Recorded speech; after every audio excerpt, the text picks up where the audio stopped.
మేము మోపిదేవి సేవకైతే స్టార్ట్ అయ్యాము. శాకంబరి అలంకరణకైతే మమ్మల్ని పిలిచారు సేవ చేయడానికి. మా ఊరి నుంచి 40 మినిట్స్ పడుతుంది మోపిదేవి.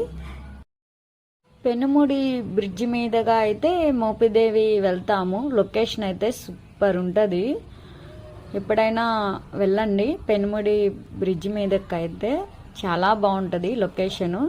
ఇంకా మేమైతే సేవకి రీచ్ అయిపోయాము. ఇంకా ఎవరి పనుల్లో వాళ్ళు నిమగ్నం అయిపోయారనమాట. చాలా హ్యాపీ అనిపించింది స్వామివారికి సేవ చేయటము. నార్మల్గా దర్శనానికి వచ్చిన భక్తులు కూడా టెంపుల్ వాళ్ళని అడిగి సేవ చేశారు.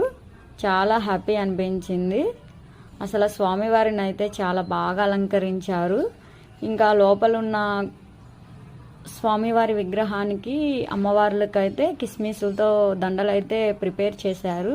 నేనైతే యూట్యూబ్లో లాంగ్ వీడియో పెడతాను, మీకు ఇష్టమైతే చూడండి. అప్పుడప్పుడు సేవలకు వెళ్తే చాలా హ్యాపీ అనిపిస్తుంది, అందరితో కలిసి పని చేయడము.